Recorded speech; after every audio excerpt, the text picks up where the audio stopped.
yields. I now recognize Mr. Rouzer for 5 minutes. I thank the chairman. Ms. White, I'm going to start with you. Thank you so much for being here and appreciate the work that you do for North Carolina. So in your role, you oversee the rail division as well as the aviation and ferry divisions. And I want to take the opportunity to talk to you a little bit about the ferry system, which is the second largest in the country. Are there things that Congress can do in terms of reforms to federal programs such as the rural ferry program that would be a benefit? Thank you, Congressman, so much for the question. I love talking about ferries at the Railroad Subcommittee.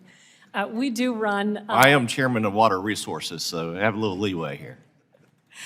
We do run our own transit system. We do run in North Carolina a ferry system serving eastern North Carolina. It is a $74 million a year operation with 23 vessels and 8 routes, including a seasonal one. And so we are incredibly proud of running that system. And thank you for the support that Congress did in creating the Rural Ferry Capital Program. It's a $20 million a year competitive grant program. We are very grateful to be able to compete for that fund. It is incredibly oversubscribed.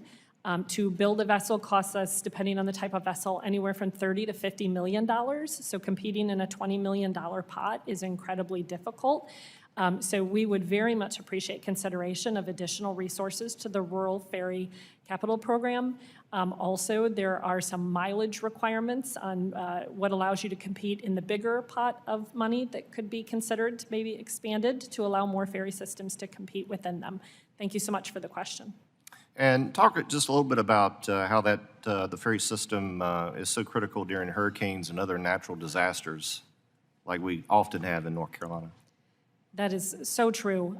Thinking back to Hurricane Dorian, the ferry division evacuated nearly 1,500 people and over 750 vehicles from Ocracoke Island during the Hurricane Dorian lead into the storm. And then after the storm, we were the first responders bringing over the necessary assistance to rebuild the dump trucks, hauling off the trash. We bring the gas, we bring the water.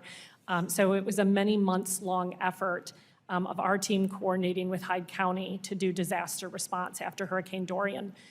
We unfortunately are seeing more and more substantial weather at our coast. We now have on Highway 12 what we call sunny day storms. We will have complete water overwash on a sunny day on Highway 12.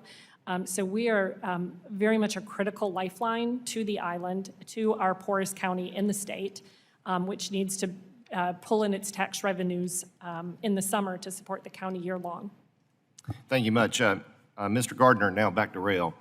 And I don't mean this as an antagonistic question whatsoever, so don't take it that way, but has Amtrak ever turned a profit in a year? No, sir. I think that's why the issue of bonuses and incentive pay is so touchy. And particularly given the dollar amount. So what's the prospects, what's the timeline where you think we can get to a point where we can turn a profit? Well, Congressman, I think first off, the sort of yardstick for measuring Amtrak and our performance is set forth in statute. And it's really a balance of both financial performance and efficiency and I got public that. service. I got that. So we're trying to do both those things. Before the pandemic, we were essentially about to be at break even. We lost all our business. We're working back to get there now. Our goal is in the next several years on the train operating side of the business, so sort of same stores to pre-pandemic. We would expect to break even towards the end of this decade, and we're working hard to achieve that. We are facing many significantly expanded costs. So while our revenues are back and above pre-pandemic levels, our cost structure is about 30 to 40% higher, depending on the area. So we're working hard there, but we're growing revenue. We're going to reduce losses this year. We'll keep reducing losses every year and work back towards getting as efficient as we can while driving as much value and service to the American people. In my last 40 seconds here, you recently testified regarding Amtrak's desire to purchase and manage Union Station. You indicated your plan was to transform the station from the current mixed-use retail, restaurant, and transit hub to a sole-purpose passenger holding center. You know, one thing I'm a little concerned about here, we have a homeless issue there now.